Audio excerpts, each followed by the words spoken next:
of kinesiologists.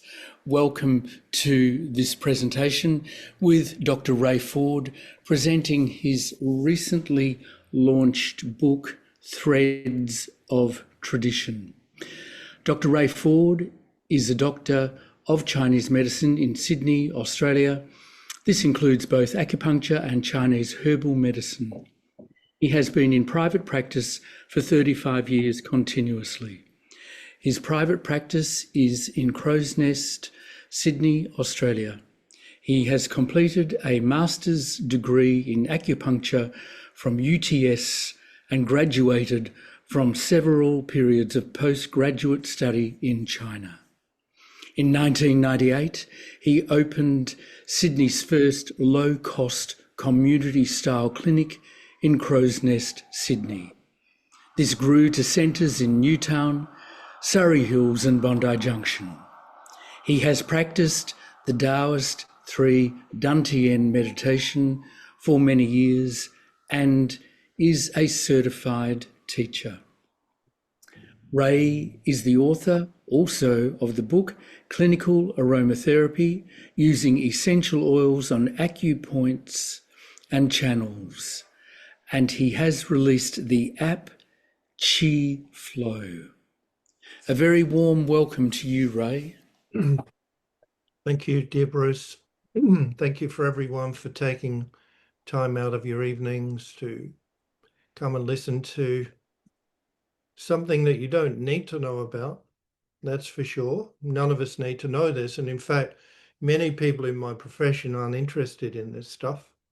They just basically where acupuncture's at in the West right now is tell me the points that work for this problem.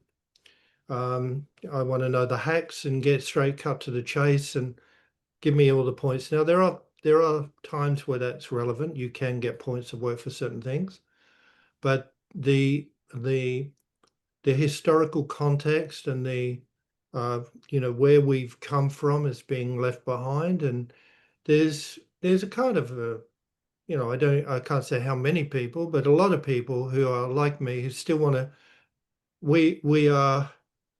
We're like the Old Testament and we're fighting off the Hillsong. That's basically what it's like. We're keeping the Old Testament going, but we're, the Hillsong's in charge because everybody's got a very short attention span and don't want to do historical research into why we do things. And that's because simple things, quick fixes do work sometimes. So you've got quick fixes, but the reason myself and many other people in our profession like to keep the old styles alive is because when something isn't working, we have to delve deeper into why isn't this working? And so that's what I'm going to give you a quick overview of the historical context of Chinese medicine and give you a few tips and not tips for treatment, but understanding, because I'm assuming everybody here knows the channels and the points, understanding how it developed, but in a very sort of cup of tea style, not a scholarly work. This isn't aimed at scholars. This is aimed at just us people who have got a generalized interest in acupuncture and acupuncture channels. And I think there's going to be a few surprises about how many styles there are. There's 14 at least in the West that you could come across if you go to acupuncture anywhere, anytime. You might come across some of these styles. But because of the brevity of this talk, I'm just going to be talking about a few as a general interest, just for a general interest. So I'll share the screen and we'll start with the title of the talk, which is Once Upon a Time in China. There was, just like every country, there were just nomads and tribal people wandering around, and they were very in touch with the natural phenomenon they saw in the world, and they were very in touch with spirits, and they believed that the spirit of their ancestors walked the earth with them. They weren't something they could contact. They actually were walking around with them. And the sorcerers and the shamans and the kings and the emperors could contact these spirits and ask for divine guidance when there were problems, when there was pestilence, when there was famines. And they used things like the shell of a tortoise, which has 9 squares on it, and they would drill a hole in it, and they would put that on a fire with a question. And when the hole cracked and pointed to the answer that was written on the shell, they would then follow that advice. And they considered that to be a way that the ancestors could communicate with them. This dynasty, which is 2,500 years ago, was where acupuncture has its early roots, from moxibustion, from hot stones, from acupressure. Needles weren't invented, so they used hot stones. They used pressure on points, and they saw nature as just like the Greeks did, and the Romans had their gods. The Chinese had their god. Their god was called Ti, and they believed that spirits could invade your body, and they had special shamans, medicine men, who would run around and see these spirits, and with a long spear would chase them and try and poke them to get them away. So they really believed this. Just like we have superstitions today, many people have superstitions today. These were the superstitions of those times. The spirits caused illness, and the spirits that caused illness were some were malevolent spirits and some were ancestral spirits. And so the medicine was related to divination. When there was a problem with the health, a shaman would go into trance and talk to the ancestors. So in the Shang worldview, you can see here, their health depended on harmony in nature and harmony between their elemental forces and their ancestral. So that's why in China, even today, it's very important for Chinese people to keep headstones, cemeteries have always kept upkept, very nicely with flowers all the time, because they really believe that if they don't look after their ancestors, they will come and cause some problems. Now, for me, at first glance, it might sound a little bit superstitious, but I could actually understand why they would think that, because I've had dreams, very realistic dreams about my ancestors. I've had very strange experiences about them, and I ignore them because I think it's just my own mind doing it. But who knows? It could be, and I don't think there's a person here who hasn't had some kind of goosebumps at some time when they thought something's in the room or near them, or so we don't know.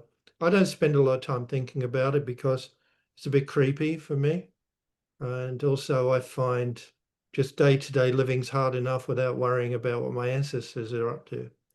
So but I don't dismiss it as nonsense. It's just that we've moved on so far that maybe we've ignored something that is actually real. So the next dynasty after the Shang dynasty was called the Zhou dynasty. I'm not going to mention it here because of time, but they started to get rid of ancestral medicine and divination and talking to the ancestors. They got rid of it because they found it superstitious, and they started to talk about 5 elements, yin and yang, and the world being a cosmology of opposites and elements. And that was in the Zhou dynasty immediately following. So from 1046 right through another 500 years. Each dynasty, many dynasties were hundreds of years long. The Zhou dynasty begins in 1047 and it goes through another 500 years. But skipping right forward to 202 BC, which is around just 200 years before Christ, the Renaissance in China, like the Renaissance in Italy, where a lot of intellectual pursuits gathered momentum, and a lot of very, very bright, and I mean Einstein level bright Chinese scholars got together and said, we've got all this information, let's put it in. And they had built upon generation of, they give you an idea that, 10 generations of information. And so a group of imperial medical people said, let's put this together, and we'll put it together in a book, the Huangdi Neijing. And the Neijing is in two parts, simple questions and spiritual answers, which is the acupuncture part. So there's a part to Neijing which is about daily life and how to live in harmony, and the other part is actually for acupuncturists. So that was put together. People think it was written in 2000 in that period, but it wasn't written. It was put together from loads and loads of artifacts, bamboo bamboo slats that were written on, and it was gathered and gathered. And there was an emperor in 2000 in BC 0 or 1 who burnt a lot of the books. He was a crazy guy. He started building the Great Wall of China. His name was Huang Qin. And he burnt a lot of books. So a lot was lost. But what they had, they put together. And they created the Huangdi Neijing, which is a scholarly work that you have to keep diving into, very similar to the Bible. And there is a lot of superstition that needs, again, similar to the Bible, needs to be ignored. But there's a lot of very highly esoteric and influential piece of information that commentators since that time have been commentating on this book right up to now. So now we have a Huangdi Neijing with hundreds of scholars commenting on each chapter. There's 82 chapters, and commenting on each chapter what they think it means. So you've not only got the original, but then you've got, since 220 AD, you've got loads and loads and hundreds of years, thousands of years of commentaries by extremely well-known practitioners of that time. So those texts establish the theories of yin yang, five-phase theory. So now you're getting the idea. It went from demonological, ancestral, superstitious, so-called superstitious medicine, into something that was put together as a coherent natural resource.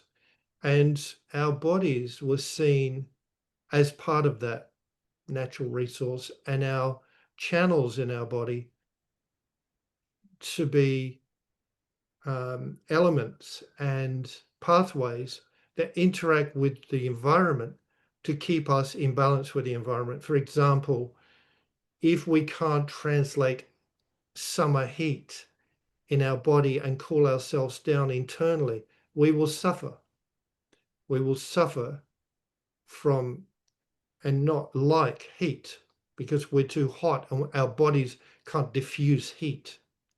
And so we have channels in our body, fire channels, heart, sanjiao, pericardium, and small intestine, that keep the fire coming in and going out, because we need the fire, And so just like in nature, wind brushes away pollution, we need the fire coming in, the fire coming out. And so the water element, the kidney and the bladder, keeps the fire element in check.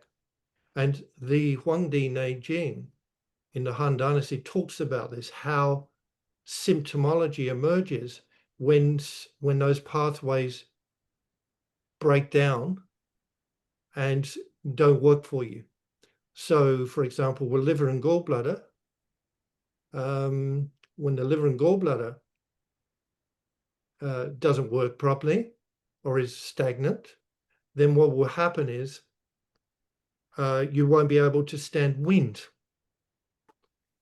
wind would really bother you, because wind is the perverse energy that liver and gallbladder don't like. So if we can't take wind in and then process it and the remaining part out, then we will have a physical problem in our body. And the channels and the points are designed to do this.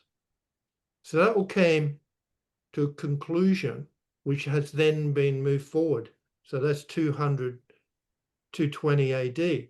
We're now in 2025, so it's another 2000 years of commentary and updating and commentary.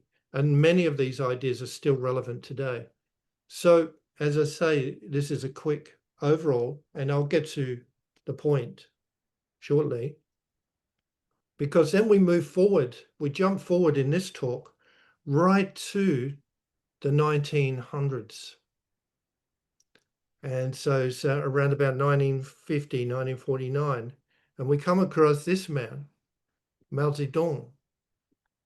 And so you've got to try and compress your mind in this talk, because I don't want to send you all to sleep. So we've gone Han Dynasty, and then we jump forward in a spaceship to 1949, bearing in mind the tradition of Chinese medicine has gone through many turns and twists. The Imperial Academy of Medicine had in favor many styles of acupuncture that they liked, or many focuses that they liked, they didn't like.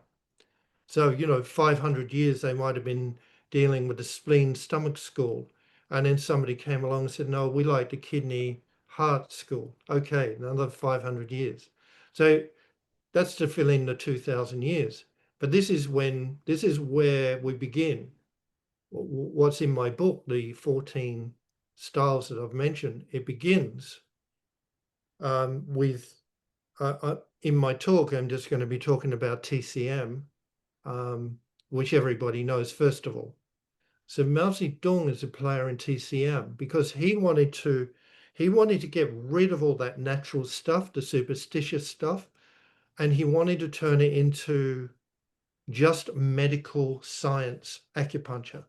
You poke a point, the muscle jumps, and that's all you get. There's no spiritual, ancestral, there's nothing woo-woo. And that's what he wanted, and that's what he was going to do. And then he got high blood pressure, and he got very, very sick, and a very famous herbalist cured him, a Chinese herbalist, of both things. And so he was so impressed, he said, okay, we're going to call this medicine our natural treasure. And he got, I think it was 30 or 50 doctors, GPs in China to study Chinese medicine. This is in the 1940s. And pick out the bones of the most useful, historic and relevant, even if it wasn't scientific. What do you think he said to these men?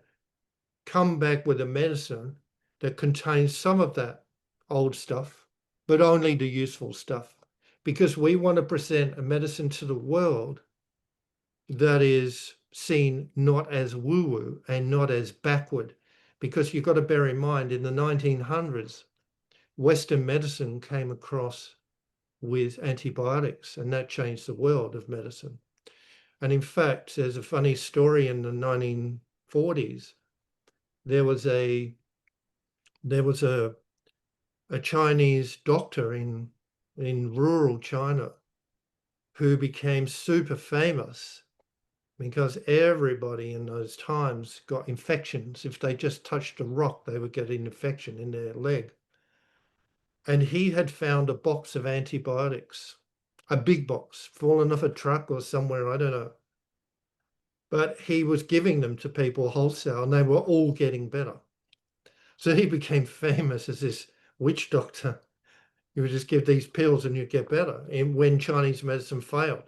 So Mao Zedong knew about this, and he also knew that he wanted to be front and center of his own country and presenting something very, I can stick my chest out and say, this is awesome. I don't want any people talking about their ancestors. So they got rid of that. And that end result of that was called TCM, traditional Chinese medicine. So it wasn't anything made up. It's a lot of people think, oh, TCM is just Mao Zedong made stuff up. No, he didn't. He put to work some very, very clever people, and they were very respectful of other Chinese medicine doctors that they worked with. And they got together and came up with TCM. It did leave a lot of the superstitious stuff behind, but that then was their brand, their emblem for Chinese medicine, TCM. And that, as we're about to find out, spread over the world and is the #1 form of Chinese acupuncture in the world from that time to now. Every university, every college, any place of learning always test your ability of knowledge on TCM. There's no Japanese school that tests, you get a pass. You only get a pass from a degree if you study TCM, and then you have to study the other styles by yourself. They might go into them, but for example, I did a postgraduate course and nobody mentioned anything except TCM. But I already knew other styles. And other styles have their strengths. TCM has its strengths and it has its weakness. TCM doesn't deal with emotional problems very well, but it does deal with organic problems of the organs and problems of the muscles and problems of the channels very well. That's why it's so popular. But if you go to a TCM person and have a real, somebody came to me today, had a miscarriage and just really wanting to be supported, TCM is not the way to go, in my opinion. Now, having said that, there might be TCM doctors within it who are capable, but the modality itself doesn't really lend itself to deep felt emotional problems. So then we move to a very unlikely source of the transmission of acupuncture to the West was this man, President Richard Nixon. He was known colloquially as Tricky Dicky because he was a very corrupt president. And he was, I think, the only president to ever resign while he was president because of what's known as the Watergate scandal. And now he didn't lie during the Watergate scandal, but he covered it up. He covered up what was found. There was a lot of political maneuvering. I don't remember exactly what it was about, but there is a movie about it. And he lost his presidency over that. And he became inseparable from the Watergate scandal, which was traced back to him when he tried to re-elect his party.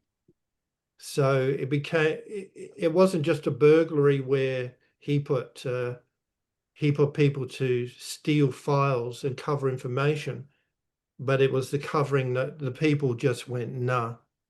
And there were tapes and other clear evidence of Nixon's involvement in all of this. So Watergate was the end of Nixon.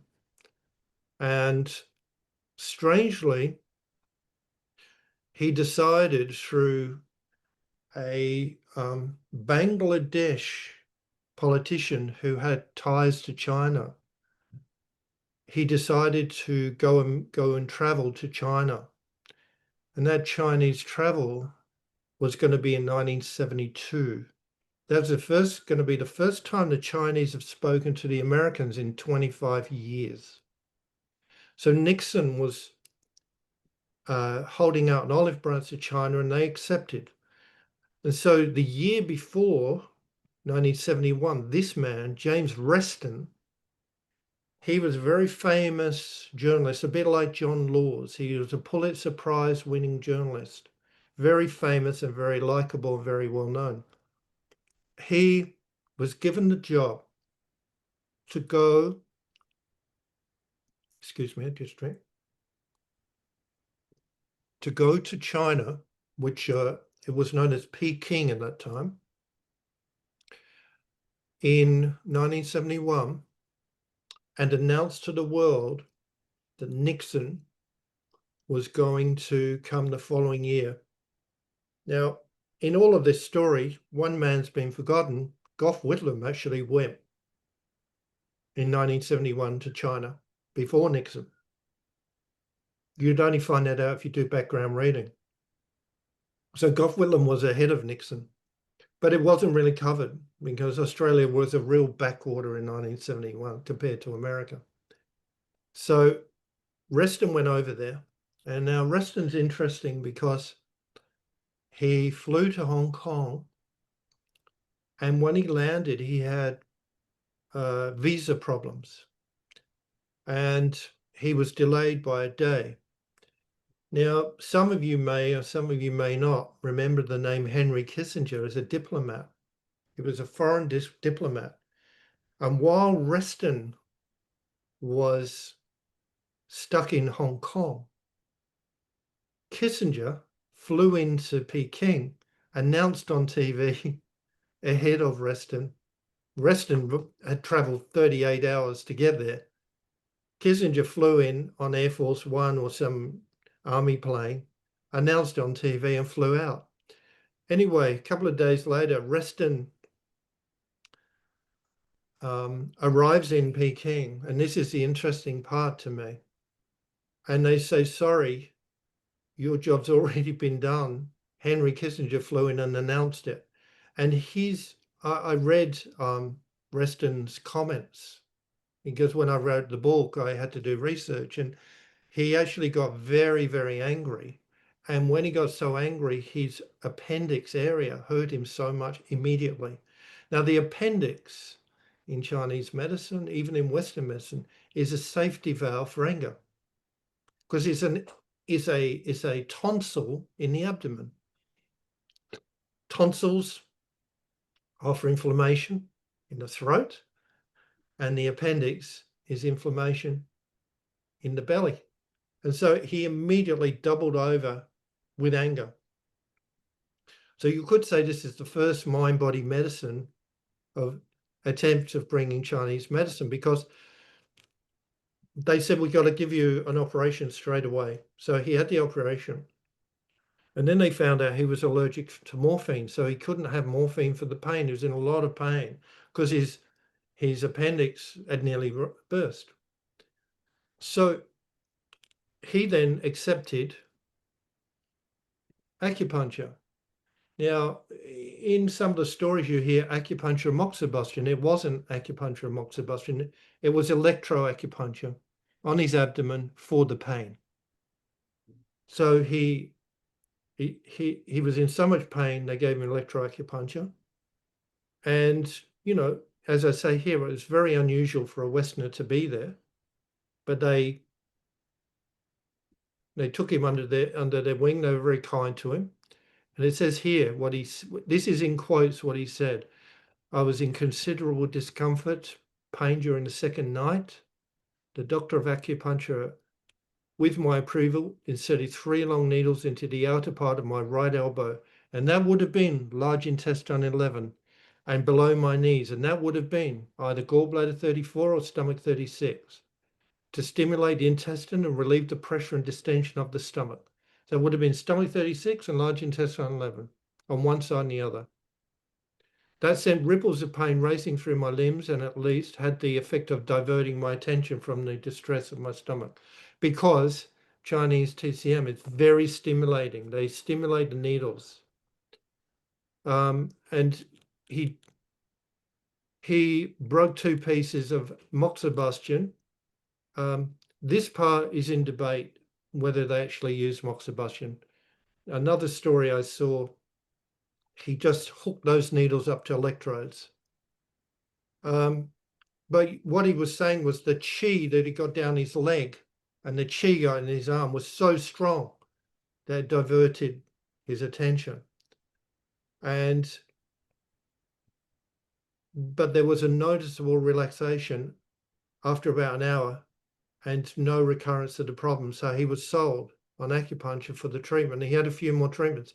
And then this is how the body mind medicine, this is where life to me, this is a fascinating point, life, the world, consciousness, call it whatever you like, decides acupuncture is going to go worldwide now, because it had gone to different countries through Chinese immigrants, and Chinese people in the gold rush had taken it to Australia in Townsville and America. And there were itinerant Chinese people practicing herbs and acupuncture, not very much, but this was the floodgates, because he wrote about in the New York Times in 1971, this is the front page, and the white part down the bottom is his story about his acupuncture. It says, now about my operation in Peking.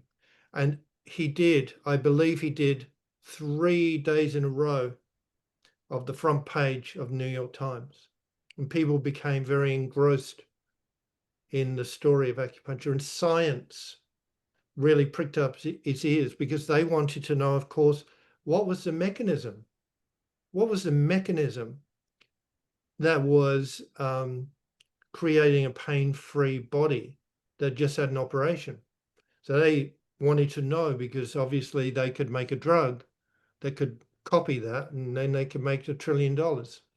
So that began a process of people going over there into like a long 5 to 10 years of enormous amount of people from the scientific world going over to investigate China, to do blood tests on people. They saw open heart surgery being done with acupuncture, electroacupuncture on pericardium 6. They saw so many dramatic things. Eventually, they kind of backed off, because they realized it's too complicated to work out what's going on. Because one of the things that's annoying with acupuncture is it depends who's putting the needles in, and it depends how they put them in. And so there's no robot, there's no AI robot that can come along and give you a treatment, because it's dependent on the body type that you're treating. It's depending on just like with dogs, you got a Chihuahua, you got a Great Dane, you got different people with different constitutions and different genetic constitutions. You can't treat them all the same. And so it's been an ongoing struggle for the scientific community to work out what's going on. Because the other thing that's very annoying to the scientific community about acupuncture is, and I can understand their frustration, is no matter where you put a pin in the body, if you put a blindfold on and put a pin in someone, you will get an effect from the brain. Just like if you got a splinter in your little toe, your body makes that red, inflamed, makes it pussy and pushes out the splinter. But your body does that. Your brain does that. And so if you put a needle anywhere in a person, you will engage their brain, their immune system. And so what the Chinese say, yeah, that's true. But if I put these 6 points in a certain way, I will engage the brain in a way that I want to engage the brain. So it doesn't bypass other things. So I can direct it to, like the Chinese doctor did, he directed it to the gas in the abdomen, the post-operative pain. He directed the points that went there. Even though they were painful, they fixed the problem. So that's the problem with scientific research. So they often say that sham acupuncture, which is fake acupuncture, is no different to real acupuncture. And so it's all just a sham. That's what they like to say. And that's because of this, what I'm saying now. Anywhere you put a needle, you're going to get an effect in the body. So then we move on to 1983. So one seminal event was Richard Nixon, his visit. The next seminal event that really bombarded the world with Chinese medicine knowledge was a New York Times article. And the third one was this book by Ted Kapchuk, written in 1983. A lovely fellow, a lovely acupuncturist, trained in Hong Kong. And he was trained under TCM. And this book is a readable, it's not simple, like my book's very simple to read because it's aimed at the layperson. But this is possible for a layperson to read and understand the pulse and the tongue and how the Zhang Fu, the organs and everything. It's a bit more complicated than an average what's acupuncture all about. But this exploded acupuncture into West, is a big bestseller. And all acupuncturists read this. This was when I graduated, there were only a few books around, and this was one that we read over and over because it's a very complicated, well-written book by a doctor of Chinese medicine who went on to become a PhD researcher in Harvard, this same guy. So, he brought the medicine back and he became super famous in my profession.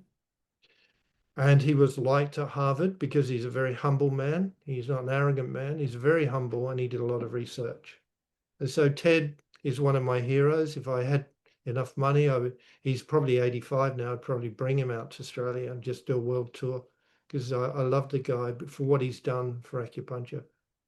And if you ever want to read a book that's a little bit challenging, I mean, what my book's about is not going into any one style like this does. It's about all the styles and what you can expect from the styles.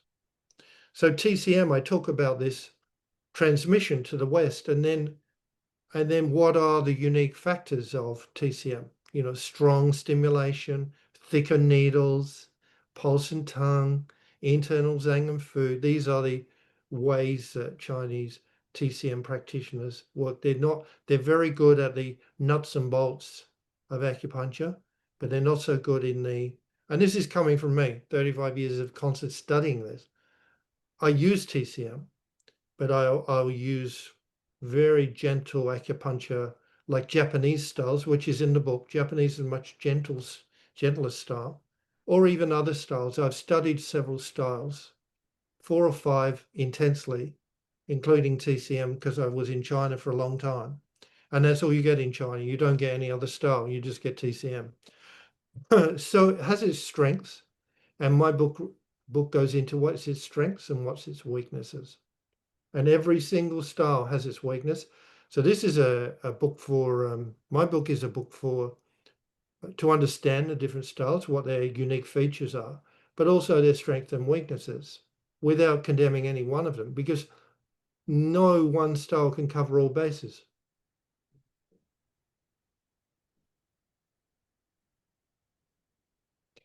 So then we go from Ted Kapchuk, then we go to a very interesting man, Paul Nogier, who invented the auricular acupuncture, which is a system now in the world now, very, very big system, but it's very medical oriented, like because he was a doctor, he was a neurologist. He lived 88 years. And so he really attracted a lot of attention with his mapping of the ear. And what he said was, so this is another style altogether. It's called auricular acupuncture. And these people just only treat the ear, no other part of the body.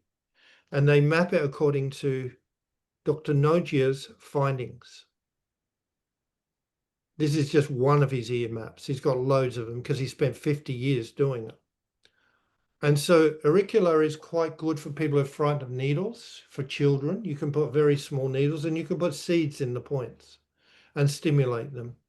And I found, for me, I do use it. I put seeds in and things like that, but it really needs close attention and intense study to be very, very good at it. And there are people who are very good at it, excellent and very busy practitioners. And so this man his backstory was so interesting. He was in his surgery, he's a neurologist, and he kept getting people back pain. That's what neurologists do, nerve pain in the back. And he kept getting people come in, they were farm workers and laborers. And in one day, he saw, I think it was 3 people with a brown mark, like a burn mark in their ear. And he finally said to one of them, "What's that brown mark in your ear?" He said, "Oh, Madame Barre, I'm here today because I've got a back problem, but I had a terrible sciatic problem. So bad I couldn't walk. And I went to this folk healer in Marseille. called Madame Barre, who was famous. Everyone queued up at her door for sciatic problems because when you work in the cold and when you work hard back-breaking work, you can often get sciatica. And she fixed it by burning this point in my ear, which is on the lower sciatic nerve point on the ear. So he thought, okay, 3 people in one day, that's a message. So he got on the phone, he rang Madame Barre, found out a number, and he went down and she said, sure, come down. So he met her, had a cup of tea with her. And she said she was very, very woo-woo for him. He's a neurologist, you know.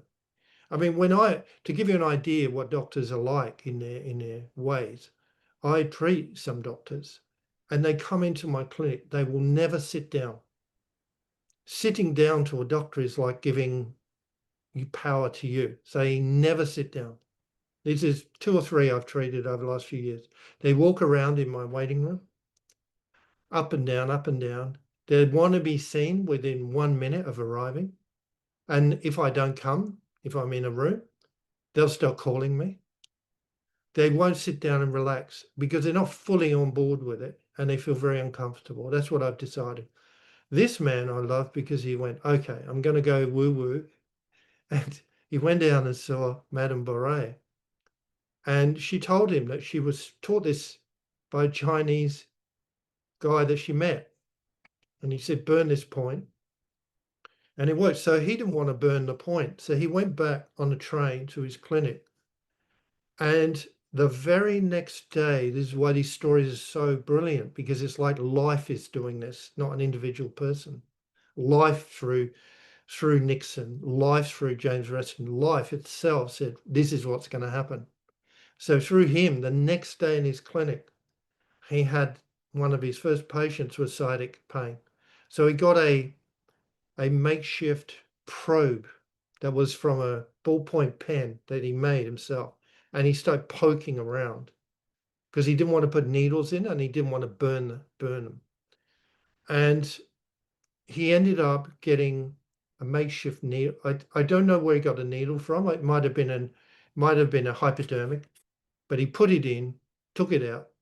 And the person came back next week, said, oh, my sciatica is gone.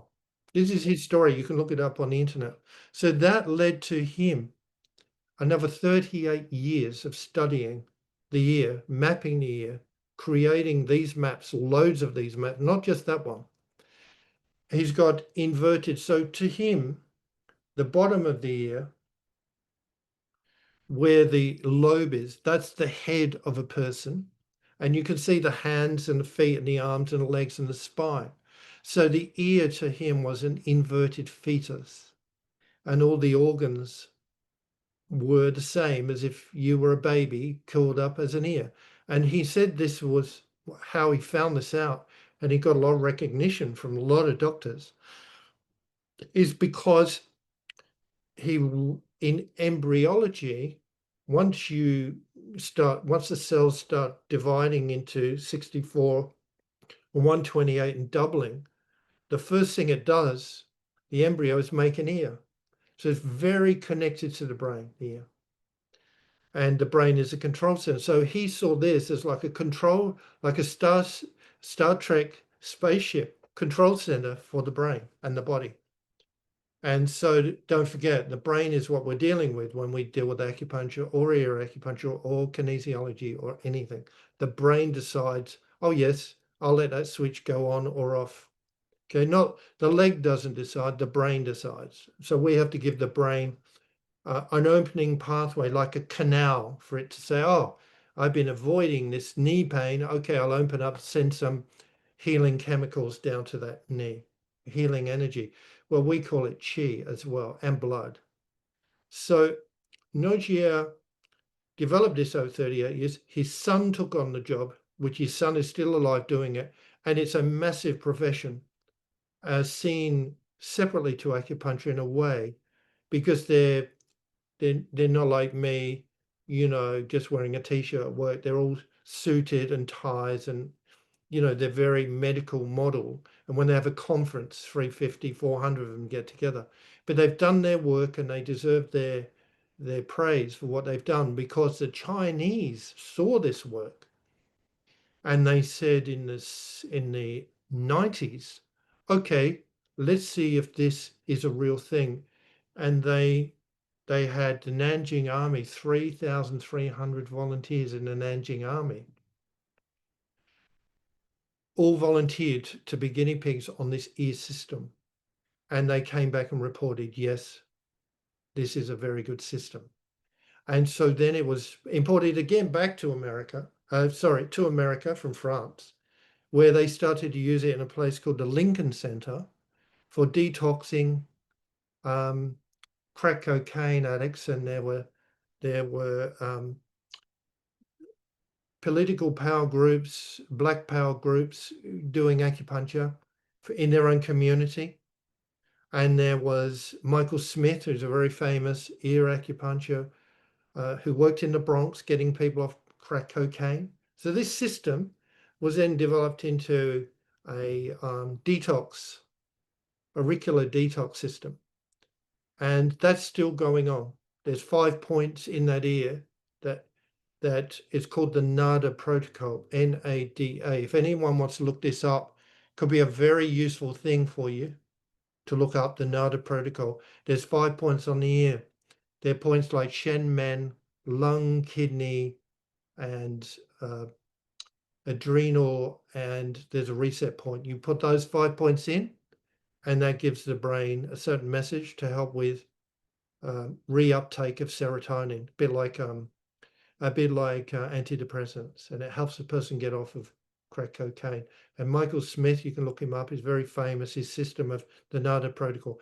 But it all zooms back again to Paul Nogier, who did all the heavy lifting for this stuff. And so that system, what's it look like? How did it work? How did it come about? That's how I do 10 pages or 8 pages of auricular in my book. TCM, 10 or 12 pages, how it came about. And what you can expect if you go to this treatment. What are its strengths? Written by an acupuncturist who knows, not just by a journalist.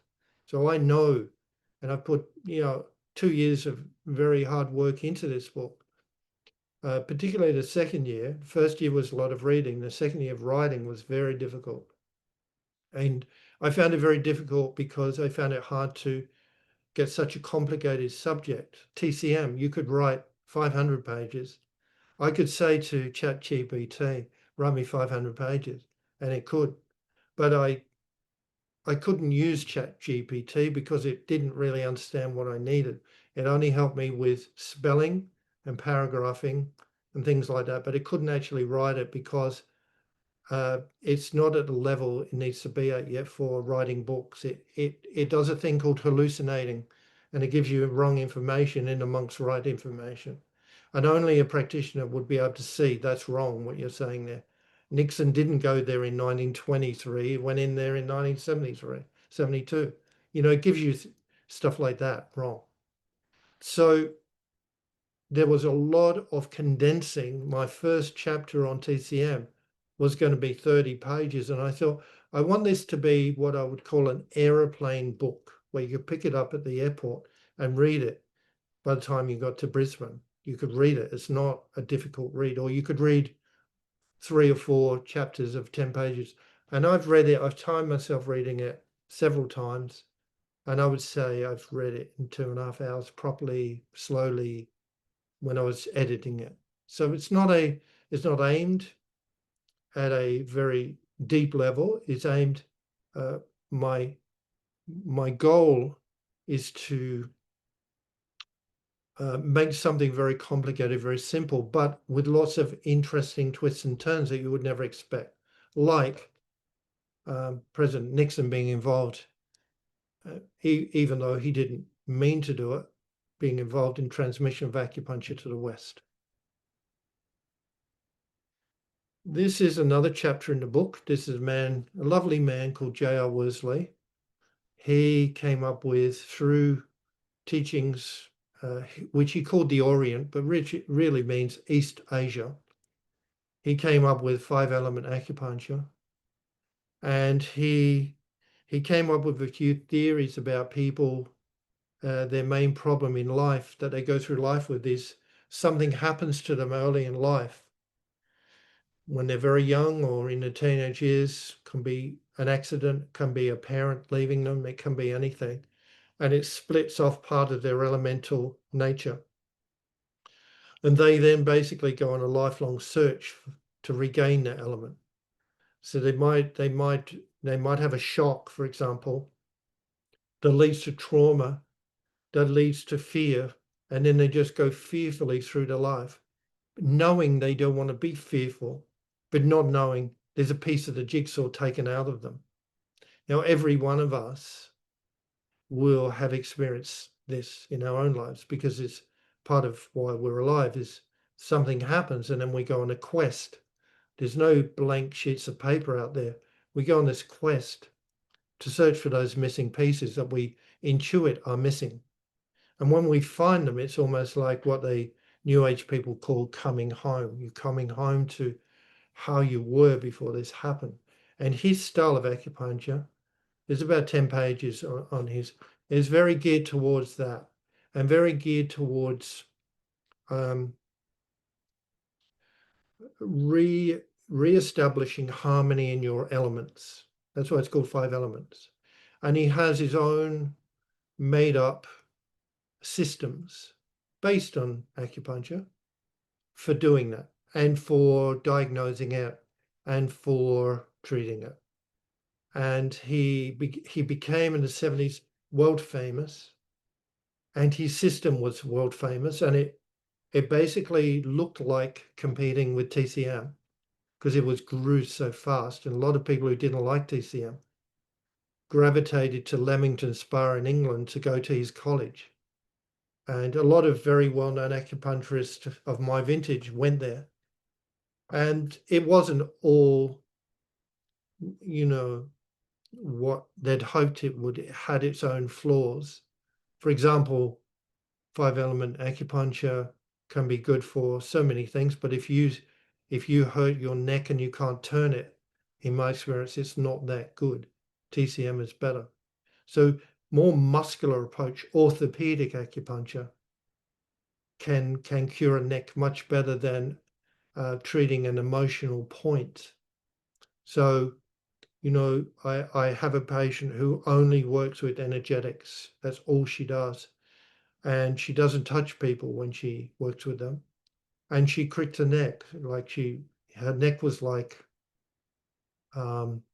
corrugated iron. She couldn't turn it. And she went to her friends and she treated herself and she did loads of energy work, but she still had a neck.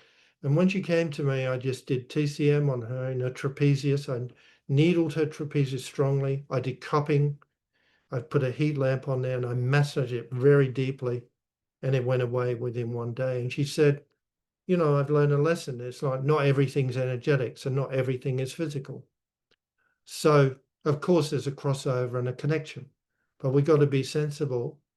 And if somebody says, I picked up a couch, we don't start looking into their childhood.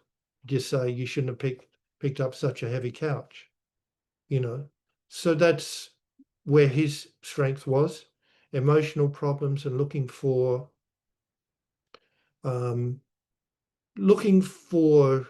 deeper meaning in your life, connection. Why isn't unfolding? The spiritual connection to nature.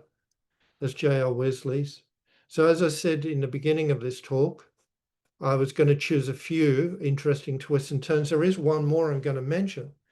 And Japanese acupuncture has become synonymous with very, very light needling, very, very soft needling. Although in Japan, needling can be extremely deep and strong, just like TCM, because most Japanese practitioners are trained in the TCM style first, but they gravitate as gentle. And the gentle came about from a blind acupuncturist called Weiichi Sugiyama. And he lived in the 1500s. He was the son of a shogun, and he was going to be a samurai. He was the son of a samurai, and he was going to be a samurai sword fighter. And what happened was he got smallpox and he went blind. And so his father said, sorry, you can't be a samurai. In fact, I'm going to keep sharp knives away from you. So he couldn't do it. He wasn't allowed to do it. And so the only, in the 1500s, 1600s, the only options were, let's say, playing music called a sitar, or it's a Japanese version, is kota. Kota, I think it's called. It's a long wooden box with 6 strings, koto, and or a Japanese violin, or shiatsu, massage. That was all you could do. And so there were a few acupuncturists around who were going to help him. And he went to the first one, and they said, "No, you're no good, get lost." And they threw him away. And then he went to the second one. Long story short, he just kept getting rejected. And he was very sad, and he was going to end his life. He was going to give it all away. And he went into a cave and he prayed to a version of the Buddha called Guan Yin, who he said, if you fast and pray to her, she will grant your wishes. And he said, I want to be an acupuncturist, and I'm no good. I keep getting rejected. And so he came out of that fasting time. I think there was somebody helping him. There must have been, because he was blind. And he fell over. And when he fell over, he pierced himself with a little sharp bamboo, like a thorn.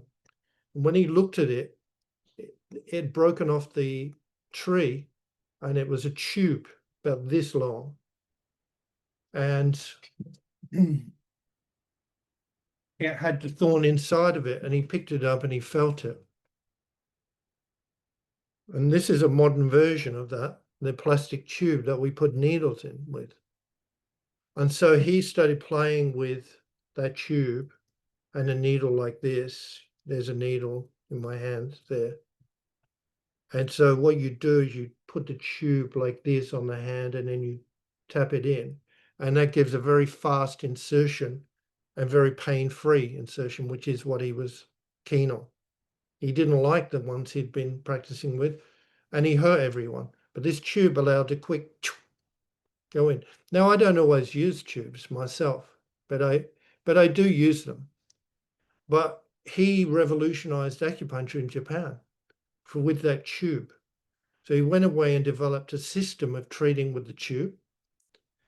And then he over the next 30 years, he opened 100 schools for blind acupuncturists to learn acupuncture with the tube. And we're still using that tube today. Most acupuncturists use that tube.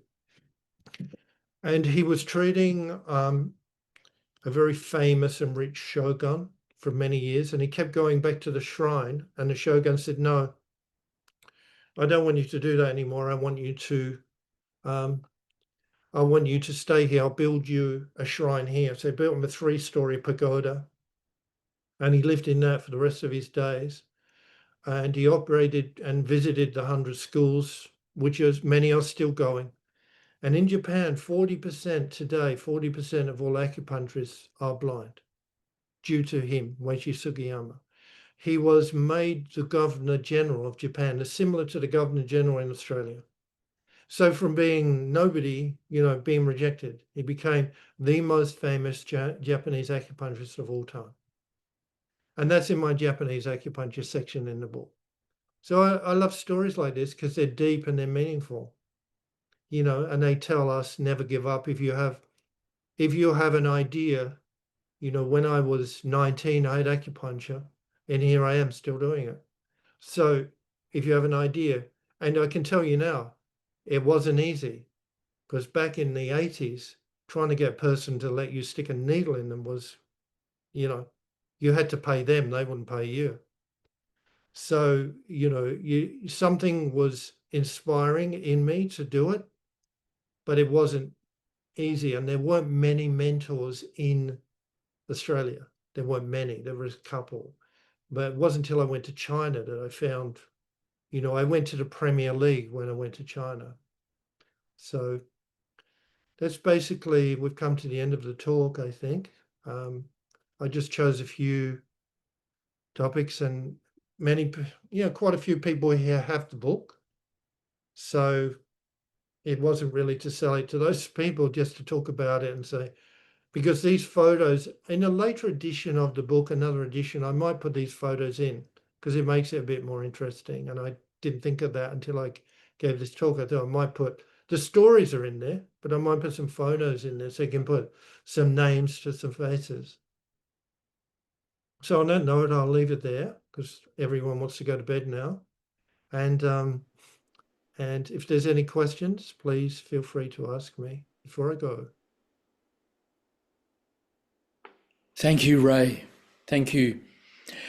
Please take this opportunity to ask Ray any questions you may have or any comments you'd like to share with him now.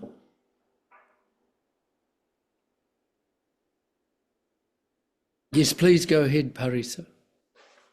Hello again, everyone. Thank you so much, Dr. Ray. It was a wonderful presentation, and hearing the history behind acupuncture. I never thought that it goes that old and that many style of acupuncture. And the most amazing part was the last one, the blind acupuncturist in Japan. I'm still thinking, how do they feel the body and how do they map this out? And it's just amazing. It opens up another point of view to me, how people can achieve when they lose sense, basically. Because I have a daughter, she was born deaf, and I was always thinking, what would her past look like in future and what she can achieve, what she can do. But stories like this, it just brings me to another world of opportunities for her that I can imagine she would achieve without hearing. And this is like extraordinary story. So thank you very much for sharing that. Parisa, when you lose part of your senses, Yeah. other senses come into focus. So Weiichi Sugiyama's sense of perception for his eyes became his fingers. And so his consciousness was focused on his fingers.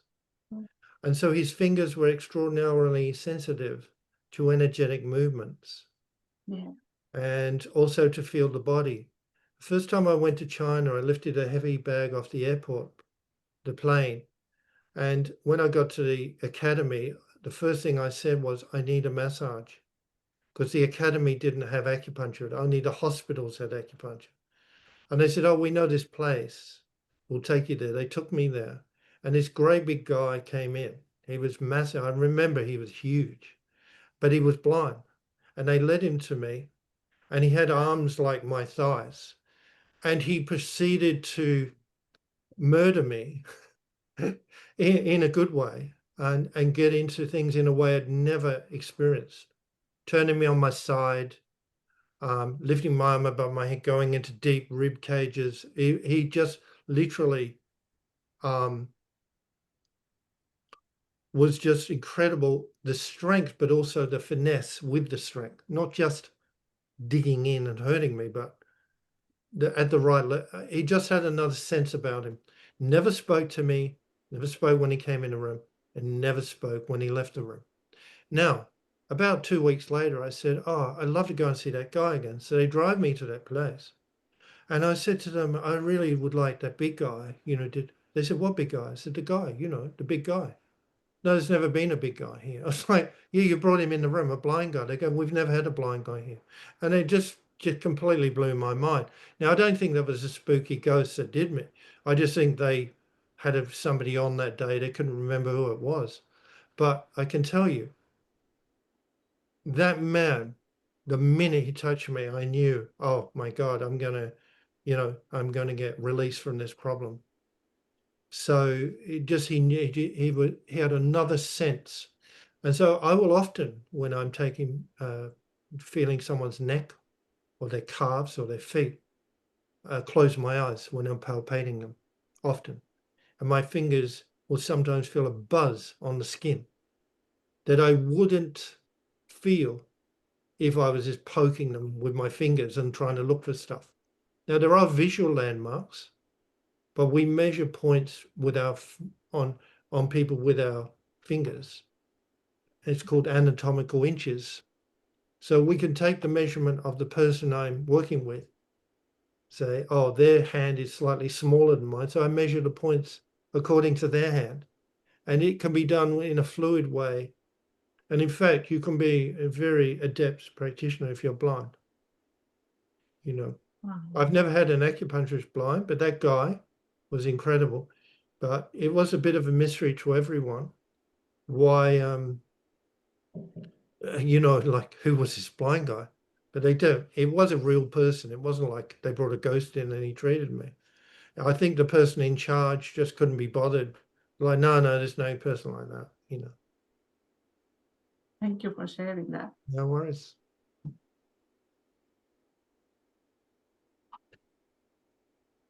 Any other questions?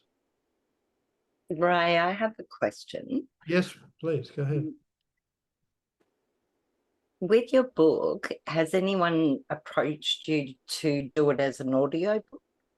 Well, Morgan, who was here earlier, she left at 8 o'clock, she says here. Yeah, She suggested that just yesterday. because I think that would be amazing, Okay. because your passion and your love and all the research, I think as much as it'll jump out on the page to us, but sometimes listening to you talk Yeah. is really special. Yeah. So Definitely something I should look into. yeah, I think so. Gigi's nodding her head, and Bruce is as well. Thank you so much, Ray. As No. always, you're a fountain of knowledge, and we're very, very grateful. Who would have known that Richard Nixon was part of acupuncture, huh? Yeah, yes, and I agree that the blind acupuncture history and how it's still functioning is absolutely fascinating. 40% of Japanese acupuncturists are blind to this day. That's Wow. it's amazing. I'm going to hand it over to Bruce. Okay. Thank you, Verona. Very, very exciting information there, Ray. Wonderful insights into the history that's built up over an extraordinary period of time, and great detail that you went into for all of us with your research and putting that together. Overall, just a wonderful presentation, which I know we've all enjoyed, and people who view this in the future will also enjoy. Thank you. Thank you to everybody who's come along and been part of this, and to you, Ray, sincere thanks. Thank you very much. And just keep in mind that we did last 2 weeks ago, we did an overview of the observation diagnosis that we use in TCM. And it became apparent that the tongue needed a longer, the tongue, even though it freaks some people out to say stick your tongue out, it can really confirm a lot of things that you might be wondering what's going on with. Very, very good litmus paper to tell you, yes, that's what's going on. And so I only went through about 3 tongues last time, but to really go through the tongue, you need to do about 20 or 30. And if you've got a little, I'll put photos up, and if you print that out, you don't need to buy books. And they're the most common ones you're going to see. And they're very relevant even though everyone here has their own special methods of diagnosis, it's always good to have a doctor's tool bag of other things where you're a bit perplexed. I mean, I'm perplexed every day with some people. I'm like, and I'm sure if I could do muscle testing or if I could do other forms of NET or something, I could come up with, bypass, but I have to use the tools I've got. So I think that adding things that are definite that you can see, because we are dealing with physical bodies and they do display physical symptoms. And so watch out for the tongue one, because I'm planning in the new year 2 hour. I'm going to do, an hour and a half to 2 hours just on the tongue. And I think that'll be extremely valuable. And I looked at about, on Tuesday, I treated quite a few people, and I probably looked at the tongue about 5 or 6 times because I wasn't sure, what was going on. And when I said to each one of them, "Oh, do you wake up at night, put your feet out of the bed?" They went, "Yes."